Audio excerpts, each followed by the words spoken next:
Hello fellow YouTubers and animation fans, I hope. If you're familiar with my YouTube videos, you know that I make stop-motion animated puppets, and I quite often get messages from people who'd like to find out how to make their own puppets. And one of the things they mostly ask about, actually, which is why I'm making this video specifically for you, is what kind of material I use to hold together my armatures or my puppet skeletons. And what they specifically mean with that is this white material you can see here, which is at the base of where the limbs, the legs go out from, kind of connecting point on the puppet.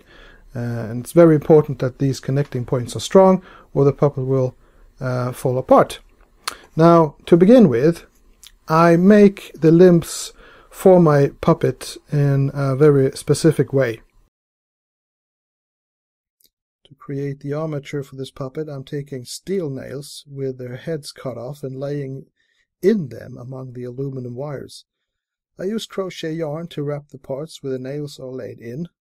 This makes the nails stay put, creating a hard unbending section between the joints of the armature. But the yarn keeps the aluminum wires free enough to move and slide slightly, which doesn't affect the animation, but prolongs the life of the wires. So when these legs or wings or tails or tentacles, whatever the limbs might be, are finished, it's time to join them to the torso and bond them together at these connection points. And if you go online and read articles about how to make stop-motion puppets using aluminum wires, they often recommend fast-setting plumber's epoxy. And when I started making puppets, and I live in Sweden, I couldn't find plumber's epoxy, at least not any fast-setting variety, and it's quite possible that I could get my hands on it now. But what I did have was another material entirely, thermoplastic called friendly plastic, which looked like this. So you could buy them in plastic strips, and the idea with friendly plastic is that you take one of these strips and you put it in boiling water, and the plastic will go saggy and soft with the consistency of chewing gum, kind of. And while it is soft, you can mold it. And I used friendly plastic to create props and masks and even sword handles. This mask you see here is built up entirely from friendly plastic, so you can see that it's quite pliable and you could make some beautiful sculptures with it if you had some proper sculpting tools. So what happens is that when the friendly plastic cools, it gets hard again. But it wasn't very practical for me to stand in my kitchen making all these masks and props. So what I used to do instead was I grabbed a soldering iron, or I used my heat gun to just melt off a portion of this plastic strip, and I'd wet my fingers and I'd grab a little blob of the friendly plastic and add that to the sculpture I was working on, or stick it into a latex mold that I had beforehand prepared. So, as often happens with all great materials, they stopped manufacturing friendly plastic, and this is in fact the last strip I have, and I will save it as a little keepsake from better times.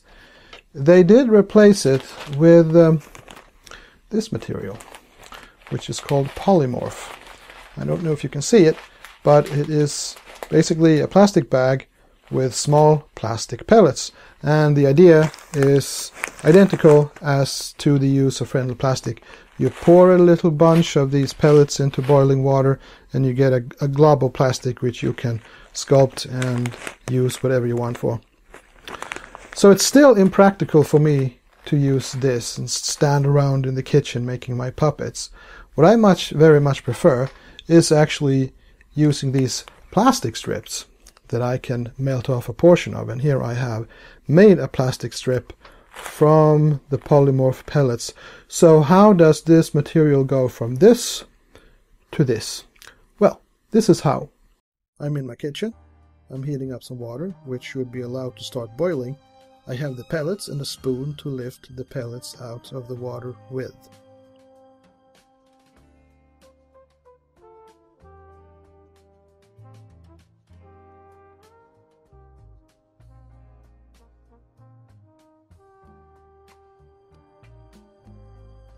I pour some of the pellets into the hot water and gather them up into a big clump using the spoon.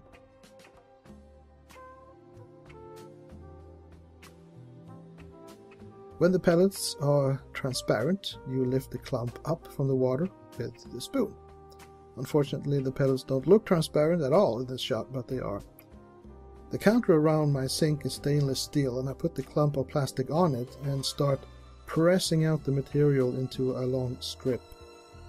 Yes, the plastic is hot, but if you wet your fingertips slightly, it's not unbearable.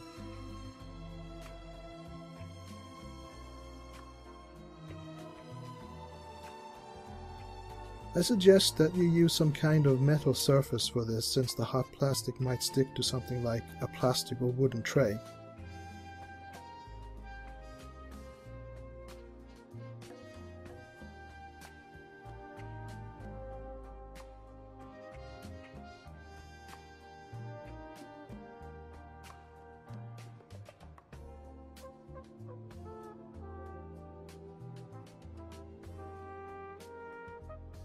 And after a couple of minutes, the plastic strips have cooled, turning white, and you can remove them. The polymorph plastic is slightly flexible depending on how thick it is, and it's quite sturdy. Here's my crop of plastic strips. A bit more than half the bag was full, and I used about half of that, so you can see that the material lasts quite a while.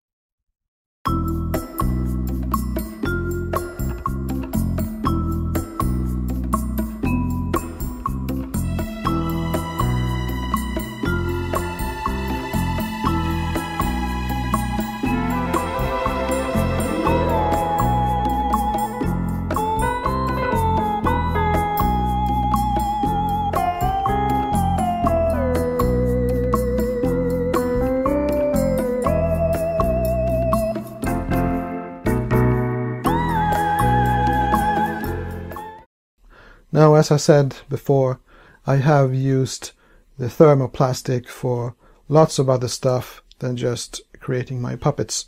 And you can, if you have a silicone mold or a latex mold, you can take a glob of the polymorph plastic and squeeze it down into this flexible mold, which is very important. Don't put this into plaster molds because mold will be destroyed. And you can cast stuff. I've made buttons, and I've made belt buckles and brooches and all kinds of fake jewelry using this. The only problem with polymorph plastic is that when you had melted the friendly plastic and it cooled, it had a dull surface that was very easy to paint. Polymorph plastic, when it cools, gets very slick and shiny, and I found that it's quite difficult to make paint stick to it. So what you have to do is either try to sand it down using a small grit sandpaper, or use a very strong primer before you paint with any other colors. But it's still a wonderful material, and you can reuse it indefinitely. One last thing, which is actually quite important to consider.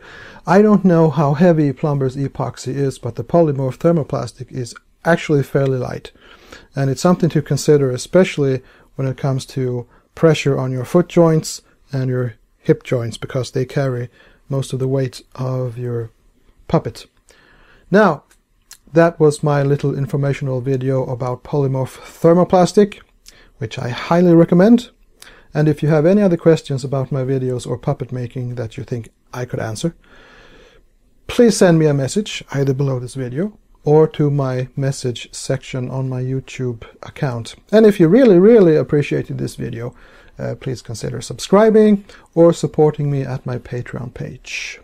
So many thanks for watching, and see you soon.